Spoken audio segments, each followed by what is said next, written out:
पंजाब को हमेशा से खुशहाली और नेचुरल रिसोर्सेज से भरपूर धरती के तौर पर जाना जाता रहा है। ये ग्रीन रिवॉल्यूशन, आर्मी के जवानों, फेस्टिवल्स, भांगड़े और परिवार के मजबूत रिश्तों की जमीन रही है। लेकिन हजारों घरों की चार दीवारों के भीतर एक खामोश और डेडली ट्रांसफॉर्मेशन हो रहा है।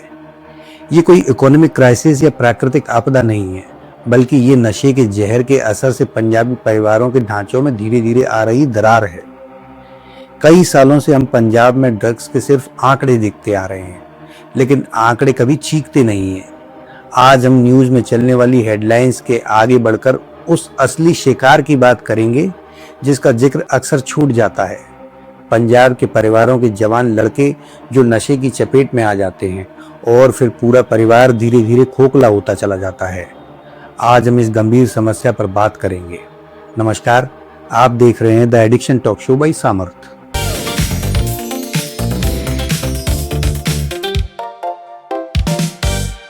एक खुशहाल हरे भरे पंजाब से लेकर नशे में डूबे हुए पंजाब तक का सफर अचानक तय नहीं हुआ है। ऐसा सामाजिक पतन लगभग हमेशा इकोनॉमिक डिस्पैरिटी या आर्थिक तबाही से शुरू होता है। एडिक्शन की बीमारी एक महंगी बीमारी है। ग्रामीण पंजाब में जहां खेती ही जीवन का आधार है, वहां पूर्वजों की जमीन सिर्फ एक संपत्ति नहीं होती, वो पहचान होती है, विरासत होती है और जीने का जरिया होती है। Field study reports and public health research data Punjab के अनुसार आज लगभग 90% नशे की मार झेल रहे परिवार अपने घर का सामान, माँ बहनों के गहने या खेती की अपनी जमीन गिरवी रखने पर मजबूर हैं और अस्पतालों और नशा मुक्ति केंद्र के इलाज के कारण परिवारों पर कर्ज का बोझ आसमान छू रहा है। पहले अपने एडिक्शन को पूरा करने के लिए एक बेटा कर्ज लेता है, फिर घर में चोरियां शुरू होती हैं और लास्ट में परिवार अपनी जमीन गिरवी रखने, घर के गहनों को बेचने और अपने ट्रैक्टर तक को बेचने पर मजबूर हो जाता है। कुछ ही महीनों में एक हंसता खेलता स्वाभिमानी किसान परिवार भारी कर्ज के दलदल में डूब जाता है और इकोनॉमिक सिक्योरिटी खत्म होते ही परिवार का भविष्य भी अंधकार में चला जाता है। यहाँ आपको सोशल मीडिया पर आए इन वीडियो से साफ अंदाजा लगा सकते हैं कि आज के पंजाब की तस्वीर कितनी बदल गई है। जब नशा घर में घुसता है तो ये सिर्फ एक इंसान को खत्म नहीं करता, बल्कि ये पूरे फैमिली ट्री को बदल देता है। आज पंजाब के कई गांवों में एक खौफनाक हकीकत देखने को मिल रही है कि घरों से जवान लड़के पूरी तरह से गायब हो चुके हैं। ऐसी भी बदकिस्मत माताएं हैं जिन्होंने अपने ही हाथों से अपने एक नहीं बल्कि कई जवान बेटों की अर्थियों को कंधा दिया है। इसके बाद पीछे सिर्फ रह जाता है घनघोर अंधेरा। दुख में टूट चुके बुजुर्ग, बेसहारा विधवाएं और बहनें और अपने पिता को खो चुके मासूम बच्चे। सिर्फ नशे की मार से घर का जो सबसे मजबूत हिस्सा था, कमाने वाला, सुरक्षा करने वाला जवान बेटा, वही अब घर से गायब हो चुका है और ऐसे में पूरे घर का बोझ घर की महिलाओं के कंधों पर आ जाता है। जवान विधवाएं इस सामाजिक कलंक के बीच अकेले बच्चों को पालने की जद्दोजहद कर रही हैं और 70 साल के बुजुर्ग अपनी पोते पोतियों का पेट भरने के लिए फिर से खेतों में पसीना बहा रहे हैं। लेकिन अभी भी समाज का एक बड़ा हिस्सा ये सोचता है कि नशा सड़कों और अंधेरी गलियों की प्रॉब्लम है। लेकिन हाल के बीते हुए कुछ सालों में सबसे डरावना सच ये सामने आया है कि इस जहर ने पंजाब के घरों की बेसिक फैमिली वैल्यूज को ही खत्म कर दिया है। अब ये प्रॉब्लम बंद कमरों से निकलकर घर के आंगन और बरामदों तक आ चुकी है। जब सोशल मीडिया पर ऐसी खबरें या वीडियो सामने आते हैं तो रूह कांप जाती है। जिस कल्चर में बड़े बुजुर्ग घर की ढाल थे, वहां एडिक्शन की मार ने पीढ़ियों के उस सम्मान को ही मिटा दिया है और जब ये मर्यादा टूटती है तो घर के भीतर का तनाव और हिंसा सारी हदें पार कर देती है। पंजाब से आए दिन आने वाली इस तरह की वायरल तस्वीरें गवाह हैं कि कैसे छोटी छोटी आर्थिक तंगियों, प्रॉपर्टी के विवादों या नशे के तनाव में आकर बुजुर्ग माताओं को उनके ही अपनों के द्वारा बेरहमी से पीटा जाता है। चाहे वजह नशे का रोष हो या टूटती उम्मीदें, सच यही है कि पंजाब का ट्रेडिशनल पारिवारिक ढांचा अब तार तार हो चुका है और ये कोई एक या दो आइसोलेटेड केस नहीं है, बल्कि ये बहुत सारे केसों में से वो एक दो केसेस हैं जिनके वीडियो सामने आए हैं। ऐसे परिवारों की सुध लेने वाला सामाजिक परिवेश भी अब धीरे धीरे खत्म होता जा रहा है। लेकिन पंजाब ही क्यों? पंजाब में ना तो अफीम की खेती होती है और ना ही इस राज्य में कोई बड़ा सीपोर्ट या बंदरगाह है। बस यहाँ है 550 किलोमीटर की पाकिस्तान से लगती लंबी सरहद और इसी सरहद से सटे 7 जिले, और यहीं से खेल चालू होता है नार्को टेरर सिंडिकेट का।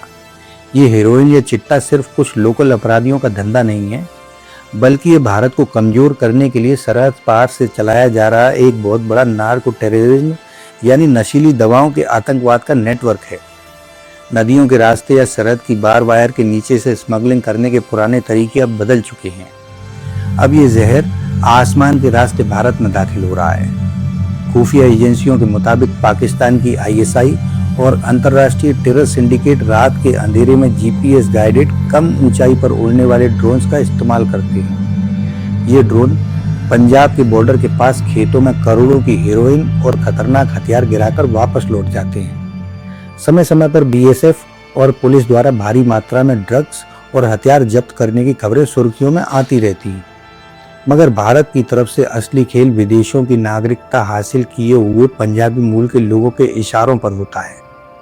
एडिक्शन ने पंजाब के युवाओं को इस कदर से जकड़ रखा है कि उनको अपनी ड्रग डिपेंडेंसी मिटाने के लिए इस सिंडिकेट का हिस्सा बनना पड़ता है, और नतीजा पंजाब के जवान लड़कों की जिंदगी की बर्बादी और उजड़े हुए घर।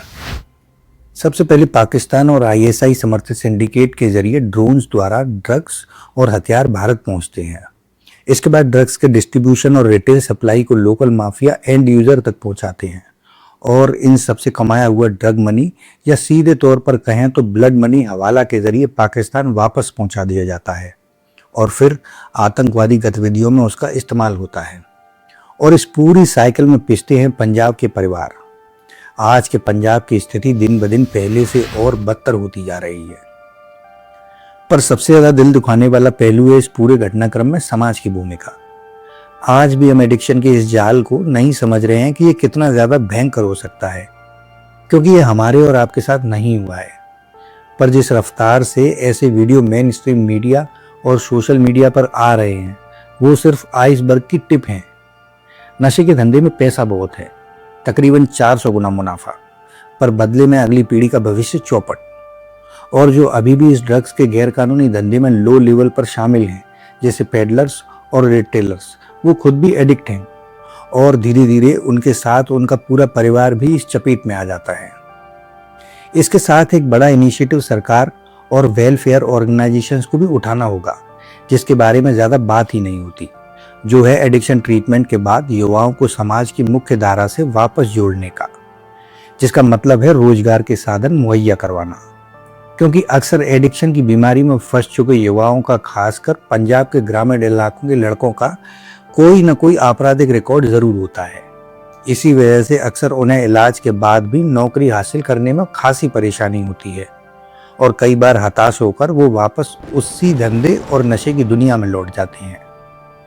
अभी ये हालत एक राज्य में बिगड़े हैं, पर जिस तेजी के साथ नए नए सिंथेटिक ड्रग्स जब्त होने की खबरें आ रही हैं, उससे ये बात साफ है कि समय रहते हम तैयार नहीं हुए तो 1 से 2 और 2 से 3 उड़ते पंजाब बनने में ज्यादा देर नहीं लगेगी। इसीलिए ये हमारी और आपकी नैतिक जिम्मेदारी बनती है कि हम नशे के खिलाफ आवाज उठाएं और समाज में जागरूकता फैलाएं। बाकी अपना ध्यान रखें, सुरक्षित रहें। नमस्कार।